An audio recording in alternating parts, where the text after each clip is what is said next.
I apologize for serving you something that didn't taste good. I promise I won't make it again. But no matter what I made, he always criticized it. I reached my breaking point. I decided to divorce and leave the house. Then something unexpected happened with my husband and our eldest son. When a woman gets married, she's often not called by her first name anymore. My name is Emma, but at work and in the neighborhood, I'm known as Mrs. Taylor. Even at the daycare and school, they call me that. I would be okay if my husband called me by my first name, but he only refers to me as Hey from the beginning of our marriage, and even now at 50, I always called him Gordon, but it seems he doesn't get the hint. Gordon is 3 years older than me, making him 53. He works for a transportation company and used to deliver goods to the deli where I work. The friendly Gordon started chatting with me, a store clerk, and we became close. Our meeting was quite romantic, but married life wasn't like a fairy tale. Gordon, using work as an excuse, never helped with household chores, even though I'm a full-time worker at the deli. It's not like I'm a stay-at-home mom. We had our eldest son, Mark, but Gordon hardly ever helped raise him. Men get praised just for playing catch with their kids, but women work from dawn till dusk and still aren't exempt from household duties, nor do they get any praise. Isn't society's expectation that mothers should naturally take care of their children oppressive to women?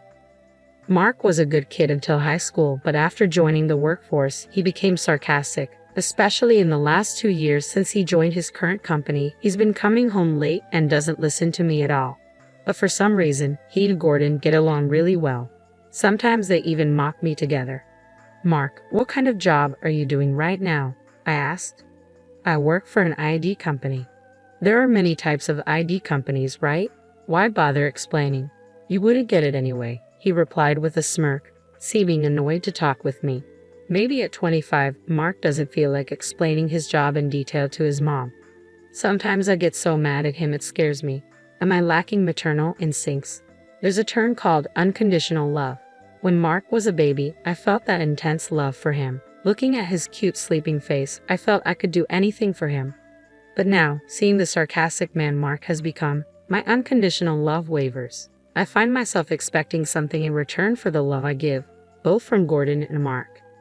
26 years of marriage. Every day is filled with sighs, and I can say I have been happy about 2 years ago. Gordon and Mark started teaming up to criticize my cooking. I don't think my cooking skills suddenly dropped, and I don't remember cutting corners. I always consider nutritional balance, try to save every penny at a supermarket, and take into account Gordon and Mark's favorite dishes. Plating daily meals is hard enough, but having my hard work criticized is honestly disheartening. Tonight, I made Gordon's favorite Chinese stir-fry. I thought he would be pleased, but Gordon yelled, "What is this? Is it not good? It's too salty. You said it was too bland yesterday." Then Gordon pointed accusingly at me. "Can't you find a middle ground? It's always one extreme or the other with you." Yet he continued to eat, viciously exaggerating, leaning back and shouting, "So salty." Mark just ate silently. How about you, Mark? Frequent outings to upscale restaurants in Akasaka and Ginza with my boss have turned me into a gourmet. Everything tastes exquisite to me now, but I can't help but worry about any woman who might marry such a sarcastic man, even if he is my own son. Amidst Gordon's continued complaints about the saltiness of the meal, he finished his food, and so did Mark, leaving me feeling stressed. Deciding to relieve some tension on my day off, I opted to grab a meal with my best friend, Juliet. Like me, Juliet is 50 and went through a divorce 2 years ago. Her ex-husband never lifted a finger around the house but had the audacity to point out a dirty window and some dust. Juliet snapped, telling me she once whacked him on the head with a hanger. Talk about gutsy. As we discussed Gordon and Mark, Juliet's anger flared, as if it were her own issue.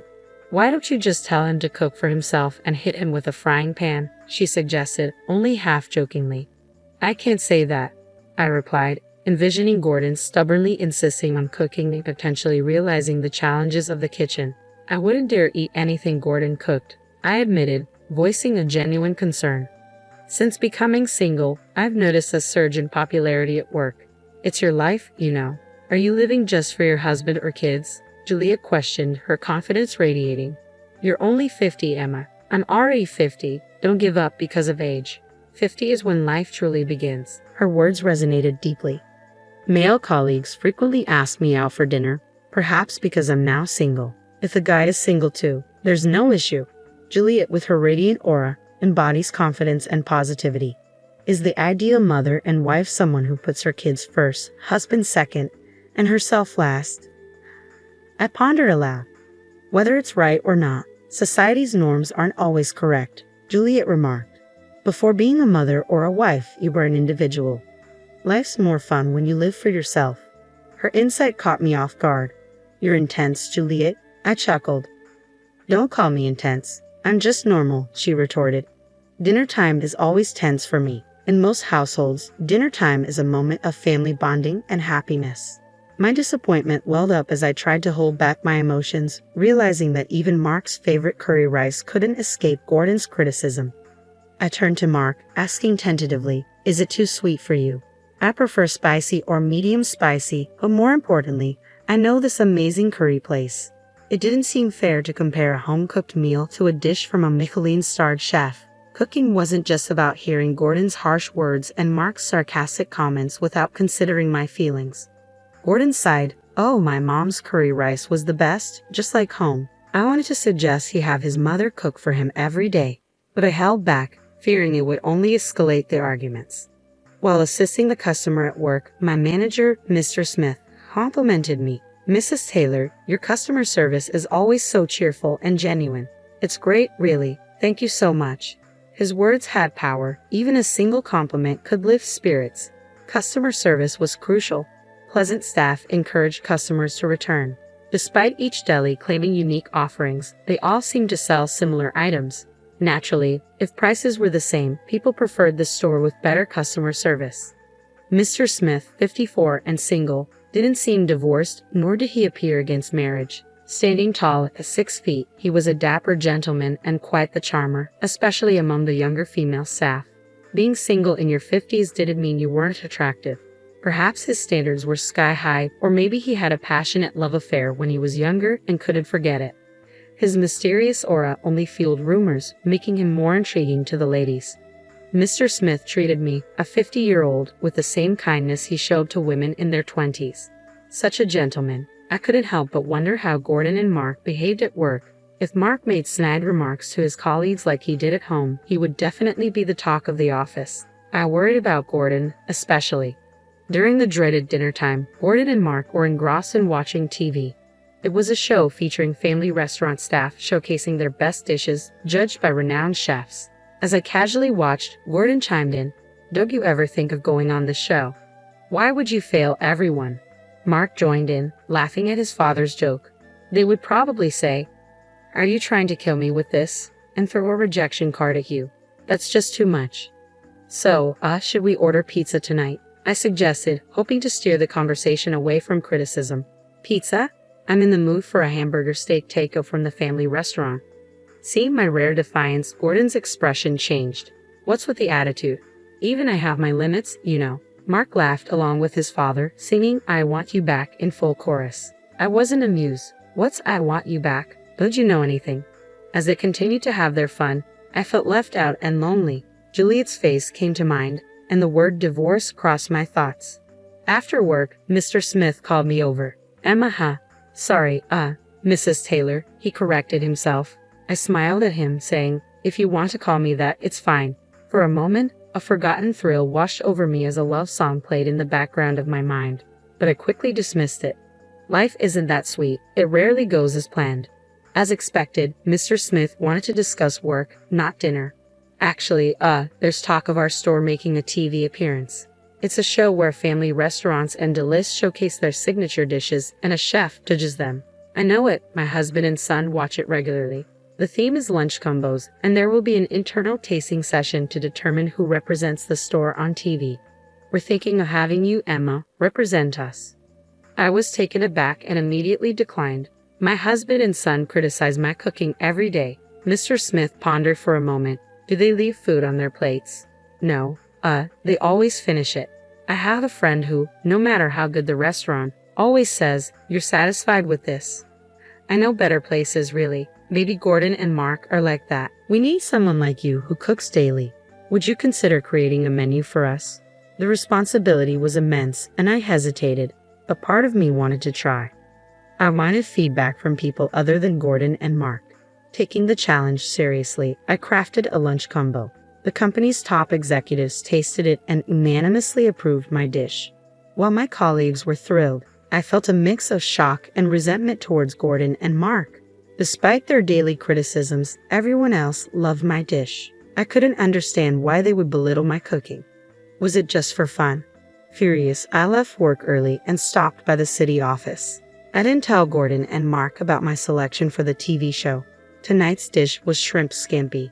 For some reason, there were 2 cards on the table labeled pass and fail. After tasting a shrimp, Gordon and Mark exchanged glances and simultaneously raised the fail card. "This is clearly a miss. I'm disappointed in this shrimp," Gordon remarked. Were they pretending to be judges? Was it fun to mock someone? I grabbed the cards and confronted them. "You fail as a husband. What are you trying to do?" "You fail as a son, too," I declared, glaring at them. Then, lowering my head, I added, "I'm sorry for serving you bad food. I won't do it again." But I had reached my limit with their constant negativity. Placing divorce papers on the table, I announced, "I'm filing for divorce." Wait. I won't wait," Gordon protested. "I have waited for 25 years. I can't wait any longer." 25 years? Okay, maybe not 25 years, but for the past few years, I've been patient. I can't take it anymore. "I'm leaving this house," I declared. In shock, Gordon tried to laugh it off. "It's kind of like a camera, right? That's an old reference. Where's the L in camera?" he joked, pretending to search. Mark warned him. "Dad, she seems serious." "Really? Of course," I affirmed, resolute in my decision. Congratulations. You won't have to eat bad food anymore." In a whirlwind of change, I quickly moved out and started living on my own. Juliet's support was invaluable. Without the burden of my foolish husband and clueless son, I could focus on my job. Perhaps when life changes, many things start to shift. The company asked me to appear on TV. "No way, I can do TV. You should get someone younger and prettier." "That's how TV works," I argued. "Most people only get one shot at TV in their lifetime." While part of me wanted to do it, I was worried about how I would look on screen. The show would have the chief judge ask detailed questions about the dish. If it's not the person who made it, they won't be able to answer. Convinced by Mr. Smith and the executives, I reluctantly agreed to the TV appearance. I didn't tell Gordon and Mark. I have blocked their calls, so they can't reach me, and I have no intention of reaching out. Of course, I told Juliet about the TV appearance. She was shocked and said, "I want to be on it too," with teary eyes. With nervousness, I appeared on TV with Mr. Smith. It was my first time, and my heart raced with nervousness. Watching the stern-faced chef silently eat my lunch combo, I felt like apologizing before the judgment. "This bolognese has Worcestershire sauce, ketchup, and instant coffee," the chef remarked. Finally, judgment time arrived. I prayed as the judges unanimously erased the fail card. They even praised it as delicious and perfect. I high-fived Mr. Smith, blushing. I hoped it wasn't a dream. After that, I got involved in product development and received a raise. Was it luck that things turned around after escaping from a rude husband and a sarcastic son? 3 months after the divorce, Mark visited the store. He had booked up like a football player, which surprised me. "What happened to you?" I asked. "I had been eating at home, so I've been eating out a lot. Before I knew it, I look like this," he replied. Serves him right. It's probably karma for mocking the food that a top chef praised. I thought to myself. "I saw you on TV," Dad shouted in disbelief. Mark smiled, but I only replied, "Oh, please come back." "Mom, grow up. You're 25. Handle it yourself," Mark retorted. "Can I at least live with you if you don't want to be with Dad? Be independent. Don't come here again." I spoke coldly, shocking Mark with my firmness. He left the next day. As I was placing an umbrella stand outside the store, a massive man approached. "Emma, who are you?" he demanded. "Don't play dumb," I replied. It was Gordon, but he had gained a significant amount of weight. "Because of you, I've been eating and drinking at pubs every day. Before I knew it, I couldn't move. You have no right to call me that anymore." Gordon tried to laugh it off. "Emma, please come back. At this rate, Mark and I will turn to Crusher Blackwell." "Crusher? What? You don't know who Crusher Blackwell is?" "He was a 215-kilo wrestler," Gordon explained, his jokes showing no remorse. "I don't want to waste my time talking to you. Please leave," I said firmly. Despite my harsh words, Gordon persisted. "I apologize for everything, truly," he said. As he apologized, I remained silent. Your cooking was always amazing. My mother told me never to praise someone too much. If you keep saying something's delicious, they won't improve, Gordon continued. Wait, where are you going? He called out as I retreated into the store. To my surprise, he followed me in. Wait, we were in the middle of a conversation, he protested. I have nothing more to say. If you persist, I'll call the police, I warned him. The police? Gordon looked around dramatically. Why bring the police into a marital issue? We're not married anymore. Just give me one more chance, please. Please leave, I insisted. Suddenly, Mr. Smith emerged from the back. I have called the police. Maybe you should leave, he suggested to Gordon. Who are you? Gordon demanded. I'm the manager of the store. Why are you intervening in a marital dispute? We are not a couple, Mr. Smith clarified, gesturing between Gordon and me. I get it now. Is that why you divorced? Are you two together enough? His rude insinuation infuriated me. What nonsense are you spouting? I won't tolerate it, I snapped. Is it true? Is that why you're so upset? Just then, a police car pulled up and two sturdy officers entered. That's the man, I pointed at Gordon. What are you talking about? Gordon protested as one officer tried to restrain him. He resisted, saying, Let me go. She's my wife. I don't know this giant. So you're denying me now? One officer said. We'll discuss this at the station. The other officer was also thrown off. Had Gordon become so strong as a wrestler? Overwhelmed by jealousy, Gordon's face twisted into a terrifying scowl as he grabbed one of the store umbrellas. I was taken aback, but Mr. Smith bravely stepped in front of me, arms outstretched, trying to placate the knight. Are you showing your true colors, you hothead? As Gordon raised the umbrella to strike, an officer from behind forcefully knocked it out of his hand and grabbed Gordon's wrist. You're under arrest for obstructing official duties, the officer declared. Obstructing official duties. The police's signature move. You think that solves everything? Gordon spat. Just come with us, Emma. As everyone on the street watched, I felt my face burning with embarrassment. The commotion continued as Gordon was forced into the police car.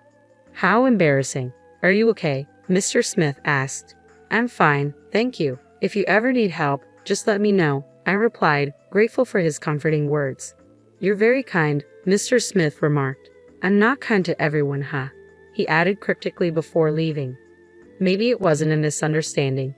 Since then, neither Gordon nor Mark visited the store. I finally had peace after 26 years of marriage. I was free. I could have lunch with Juliet whenever I wanted and enjoyed dinners. Even returning to a dark apartment, I never felt lonely. Work was fulfilling, and being valued by the company felt great. One day, Mr. Smith approached me. Emma, do you like musicals? He asked. Musicals? I love them, I replied.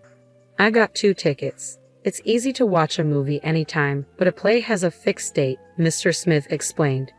Memories of my youth resurfaced, and my heart raced. Maybe it wasn't a misunderstanding after all. I would love to go, I said, smiling. Great, I'll take the tickets and go with a friend, Mr. Smith suggested. What? Just kidding. How about a nice dinner afterward? He added, seeing my relieved expression.